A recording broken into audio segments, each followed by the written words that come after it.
Hello, and thank you for joining us today on Healing from Within.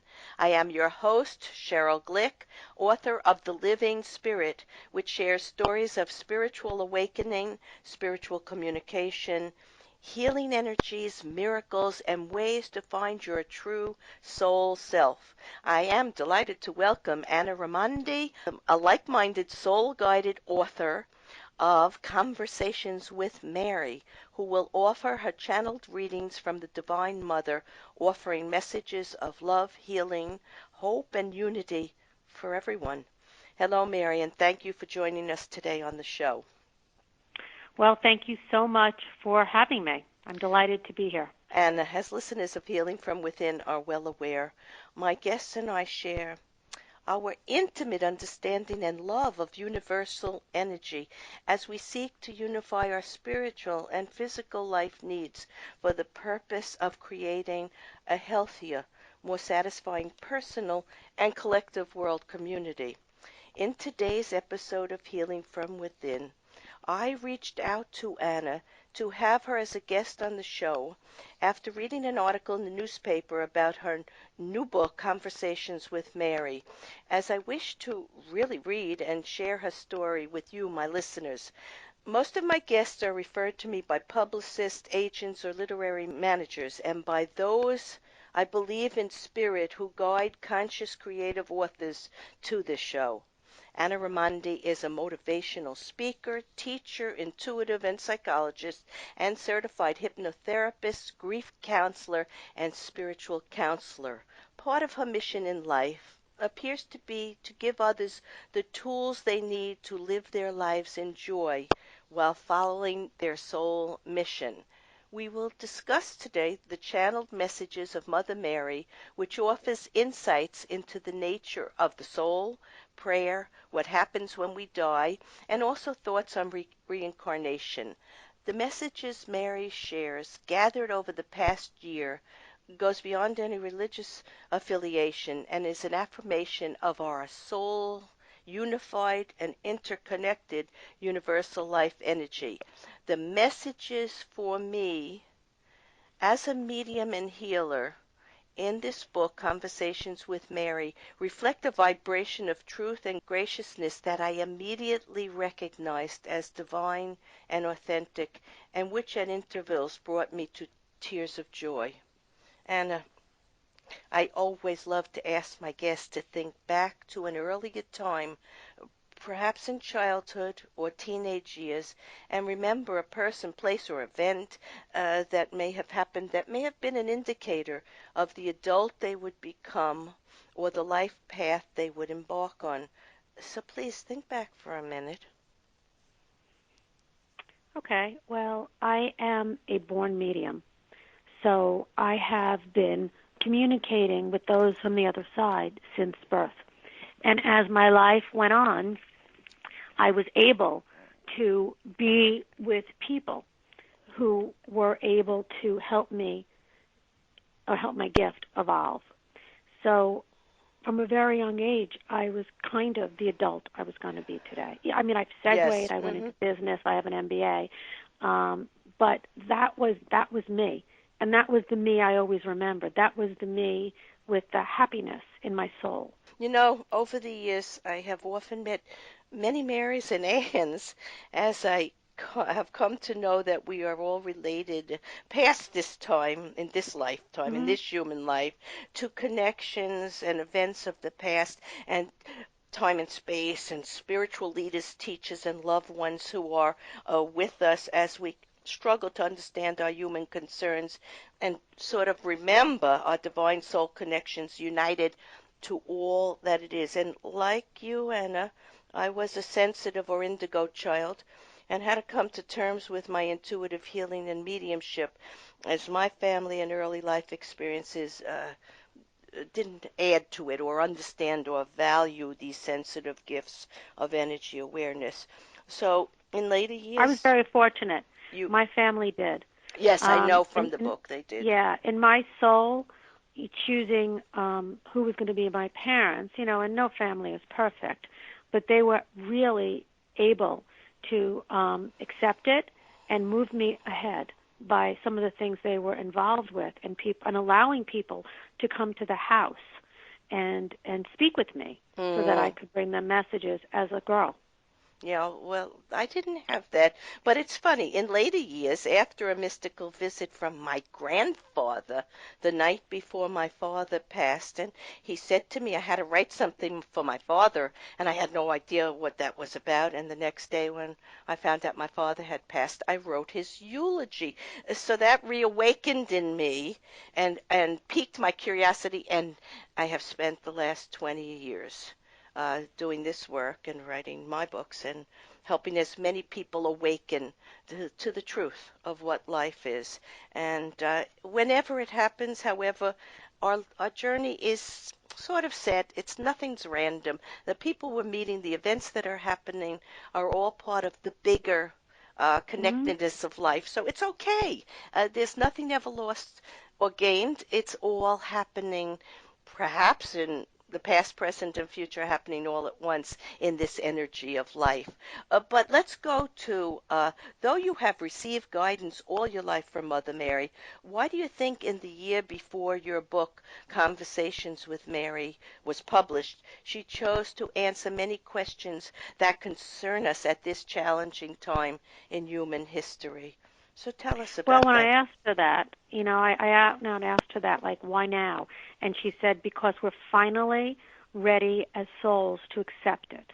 We're finally evolved enough, Hmm. even though we're still, I feel as humanity is still immature. We're ready to hear it, and we're in such need. We want something. We want heaven, and she comes through softly and gently, and again in a non-denominational way, because she's not coming through to just the Catholics or the Christians. She's coming through to the Jews, the Muslims, and the Hindus, and everybody else, to say, here I am, finally, do you get it? You're all one. And the way to find peace is in that recognition. Hmm. So she said the time was upon us to learn to be closer to God and to find Mm-hmm. joy and peace in our lives. And Anna, you wrote, Mary's messages are global, forward-thinking, and transformative. When I asked her why she desires to become more relevant to both Christians and non-Christians, she told me that her time is now and that people around the world are finally listening. We are Mm-hmm. crying for help. We are desiring a deeper sense of heaven can alleviate our burdens, and we are seeking our individual spiritual cores, an awakening, and a form of peace.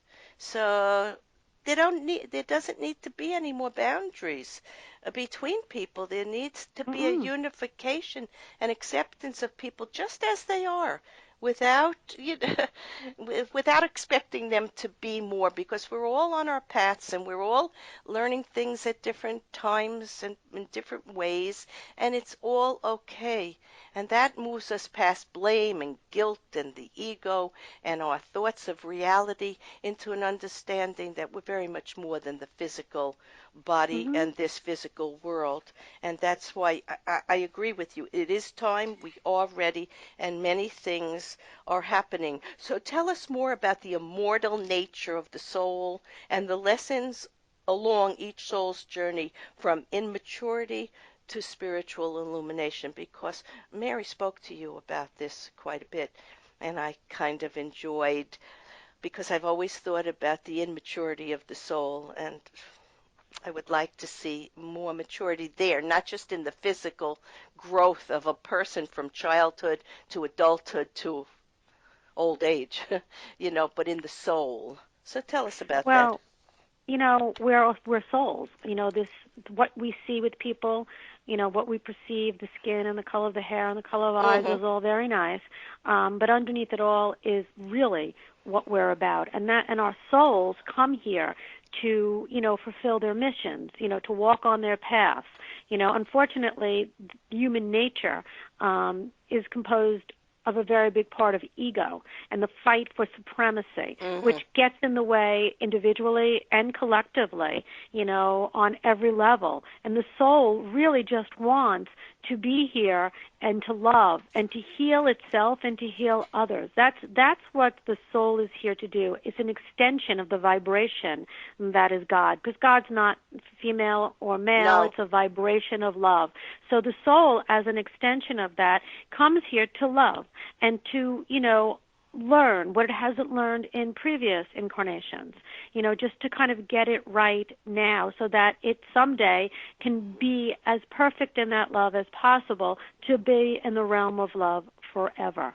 And so as the soul comes back, the goal is to become more and more evolved or mature, but again, it's based on the human being to kind of listen to the soul, to get the soul, the soul pushes, and, but the more the soul is evolved, the more the human is evolved.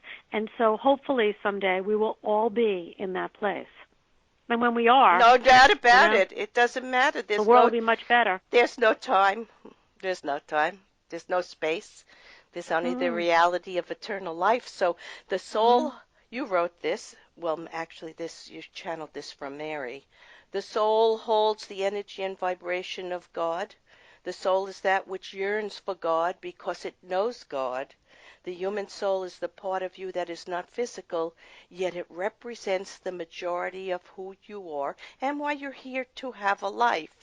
So let's go on to what happens when we die with relation to the realities of heaven, hell, or concepts of purgatory, and reincarnation, because those are thoughts that many people have a great deal of difficulty with. Well, when we die, all of us, we're met by our loved ones who bring us through, and then we are made to look at our life, kind of like a movie of our life. And we see the good, the bad, the beautiful, and the ugly. And those of us who are good people, we move through that relatively quickly because we learn from it. But once there is something really horrific, the biggest crime against humanity is intentionally hurting somebody else. So when there are instances of that, the soul cringes. And that's the fire of the soul. There is no fire because how could a soul burn? I was very excited. Recently, Pope Francis made a statement that the fires of hell is just a fallacy because it was developed by Milton and Dante, and an artist over the centuries because fire hurts, but it's the fire of the soul, the burning of the soul. It's kind of like when you say something to someone and you can't take back the words, and it keeps playing on and on and on. It's a state of being. But once, people do get out of that place, somebody like Hitler is still in that place because he is still affecting people who are living. But people that get out of that place, it's kind of like, being with, the elders, the teachers, and also loved ones. And you can look at your life and say, this is what I should have done or could have done. And so the soul has a choice of whether or not to come back here again to complete. Right. I agree with you. And I recently, when I heard what the Pope said about there is no hell, was very happy about that too. Because we are only a reflection. Our body is, and the pain or suffering or illness we have is only a reflection of thoughts. So if we can refine the thoughts as we refine our soul energy, we refine the outer appearance of life and everything improves. So I as a medium, as I download information from Spirit, have seen the different levels and know that it's like a staircase. It's like an elevator bringing you to different levels of awareness and consciousness. And so if you are on a lower level, you just need to work through and you will rise and continue to move through dimensions of life and understanding and awareness. But it's not bad. So hell, as it's been conceived, was an inappropriate concept to perhaps gain power or control over people in the past and make them afraid of thinking and creating something else. So I'm glad he said that too, like you. So we will go on to, as a medium and spiritual teacher, have you experienced doubt and even annoyance from those who might not yet understand their divine soul nature and perhaps where we come from and where we return after this physical life. And how have you dealt with any fallout from these naysayers? Well, I work at this point. I have seen thousands upon thousands of people, whether I'm on a stage or whether it's individual or a women's retreat I'm facilitating, whatever I'm doing. And of course, there are skeptics. I'm not here to convert anybody. I'm Right. here to open up people's hearts and perhaps their ears and their eyes to what I have been told from those on the other side. It's been very well received. Of course, there are skeptics. People should be skeptical. They should doubt, because once there's doubt and then there's a belief, it's stronger than anything else. So I don't have a problem with any of those people. I understand, we have the gift of intelligence. We have the gift to, discern what we feel is right or wrong. So, my message is always, I channel love, whether it's from relatives or from other people or other spirits, and, you accept it or you don't accept it. But that's up to you. The responsibility is in the hands of the person who is receiving the messages. But I don't get a lot of naysayers. I really don't. No, that's good. But like you, Anna, once you are touched by spirit and the truth of this divine eternal nature, and you know it's within you and around you, doubt falls away, and maybe you don't even draw it to yourself any longer, or the Mm-hmm. intolerance of those who have not yet awakened. So Mm-hmm. then we're able to accept people as they are and not as we wish them to be, and we allow them their own time and space to find this truth. I mean, there was a time I was skeptical, so and it was through my own experiences that I knew beyond the shadow of a doubt the truth, and then nobody could ever take it away once Mm-hmm. I had that, and that's what you're saying here too. So in Mm-hmm. the conversation you have in the many conversations and questions you have with Mary, how does she refer to God and his relationship with people? She refers to God in so many different ways. To keep with our vernacular, she calls him God.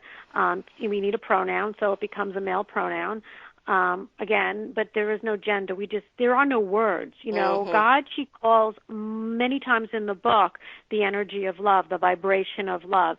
She says in the book, it doesn't matter if you call him God or Allah or Jehovah or Sam. It doesn't matter. God just wants to be called.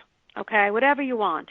But it's feeling that energy, feeling that vibration, and living in that vibration and raising that vibration. So it's very simple, and she repeats again and again and again. Keep it simple. Be kind. Be compassionate. Follow the words of Buddha. Follow the words of Christ. It's the kindness, the compassion. Smile at the person in the grocery store, because you don't know how you may be changing that person's life.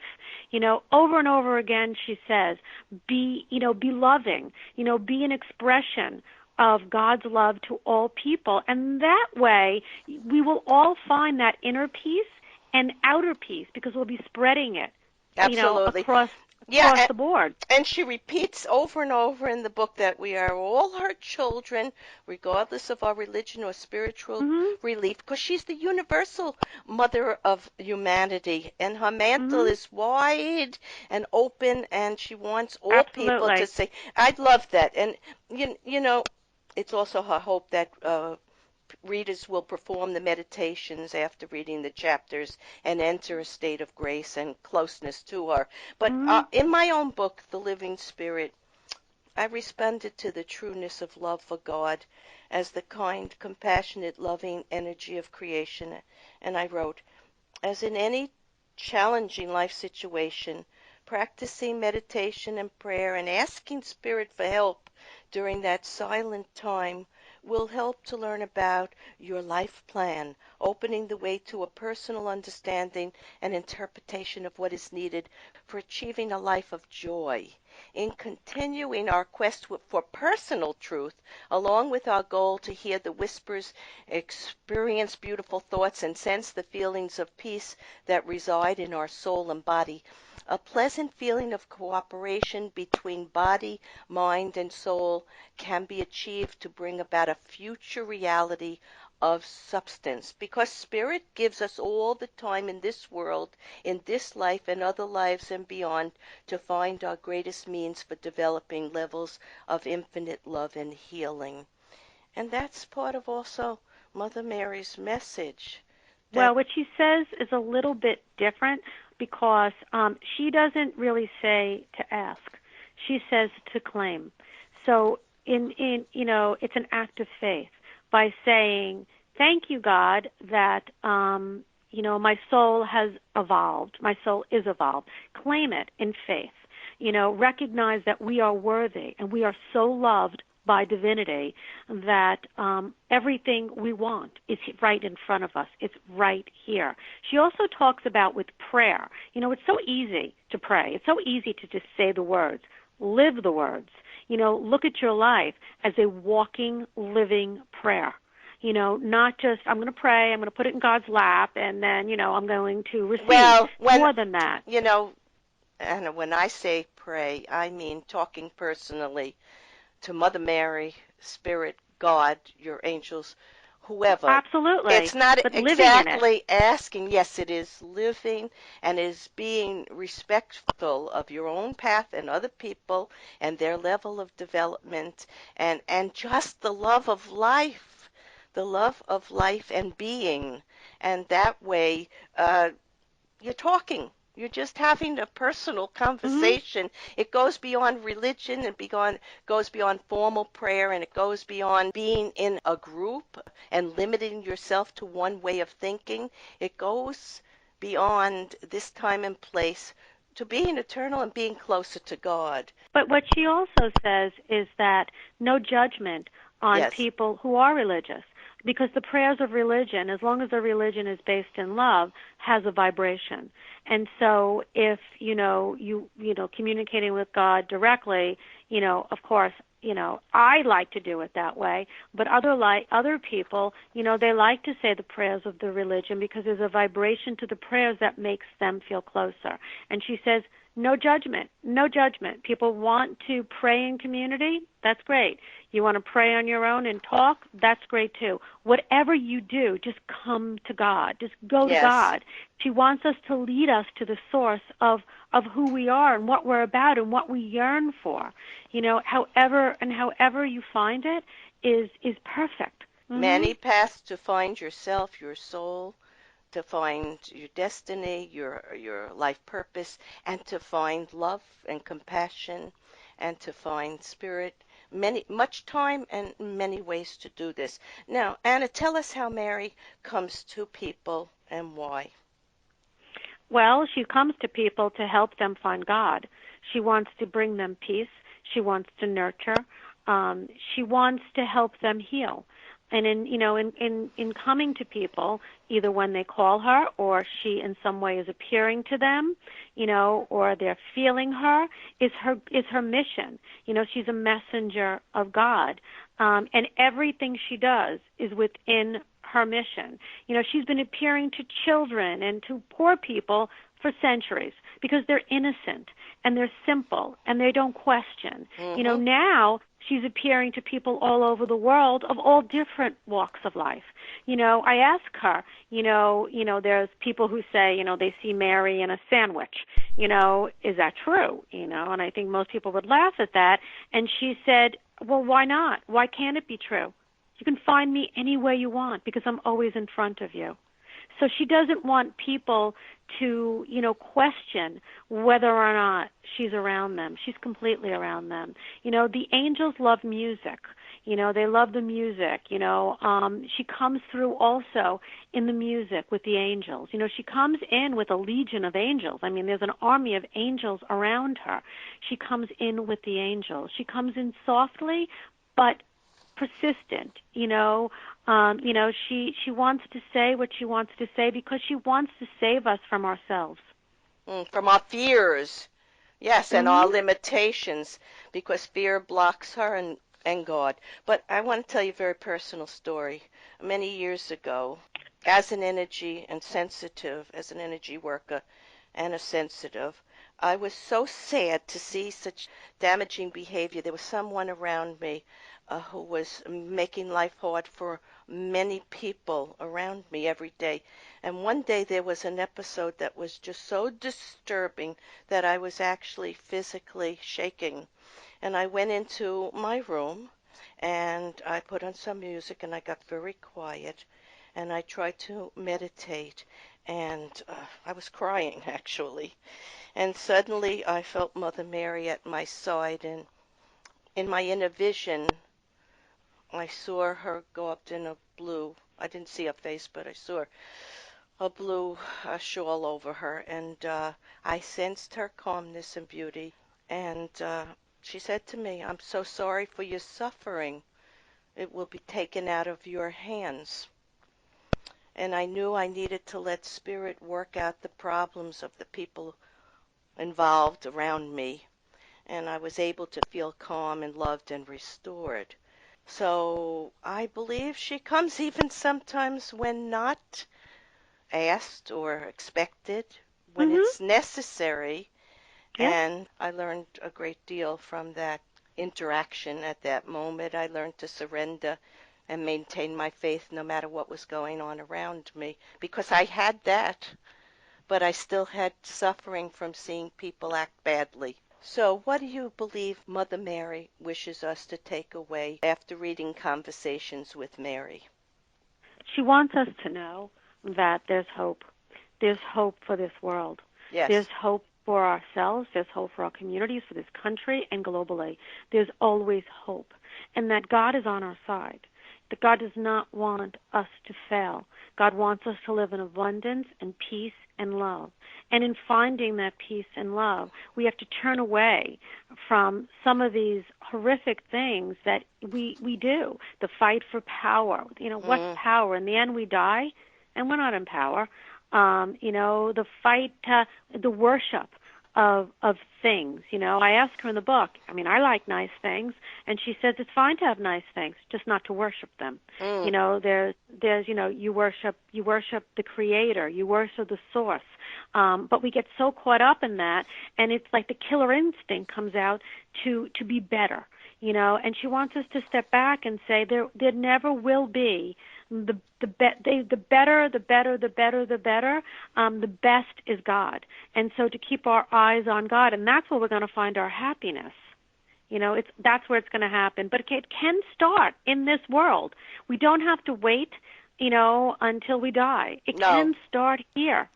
It's It's supposed to start here. That's why we're right. having this physical life. Our soul chose to come here and to discover and remember the extreme beauty and love God has for us and we have for God and Mhm. all life eternally. I want to thank you, Anna Raimondi, for sharing the beautiful channeling of Mother Mary's words and truth, which for me is reflective of all the truth I have accumulated in the wisdom of soul knowing since becoming aware of our spiritual soul being as the guide for all we hope to remember and accomplish in this physical life.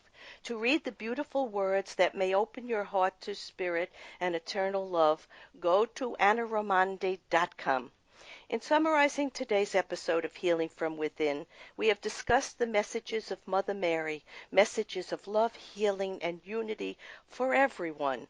And everyone must begin to look past judgment, doubt, and blame, and negativity and suffering so that they can feel the light and love of spirit that is within and trust their own life plan no matter the challenges or roadblocks. For the road ahead is filled with light and love as surely as the day follows the night. And it is in remembering your eternal nature and asking for help or trusting in faith that the help is there and it is yours for the asking, that the angels, guides, teachers, loved ones will come and God will support your physical life experience and lead you to the place where goodness, faith, and healing and wisdom reside. As Mary said in one of her messages to Anna, God does come to people.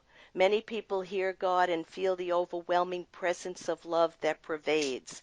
Yet since I was a person and inhabited a body, people are comfortable putting a face to my energy. I have shown myself to people in a way that God has not. No one has seen the face of God. God is a pure vibration that can only be felt. I have been chosen by God to carry his energy and his message in the purest way to all. But I am not the only one. There are many in the heavenly realm that have been coming through to help those on earth. The angels and other spirits are sent to people to help bring about love and peace in the world. I say to all, listen, feel, and heed my words, and the world will be healed. My words are just utterances of the wisdom of God. I come to help, teach you, so that you can find peace on earth. Anna and I would have you who are listening today know that we all carry the energy of the Creator. His presence is always around and within us, and we are never alone. If we bring love from within into the world, it will correct balance and restore the beauty of our spirit, and peace will return as it was always meant to. I am Sheryl Glick, host of Healing from Within, and invite you to visit my website to learn about the Universal Ascended Masters, Guides, Loved Ones, Angels, and their connection to humanity, as they have and will always be guiding humanity to remember their divine and loving nature through all the challenges of the physical, third-dimensional state of being. Shows may also be heard on webtalkradio.net and dreamvision7radio.com. Thank you.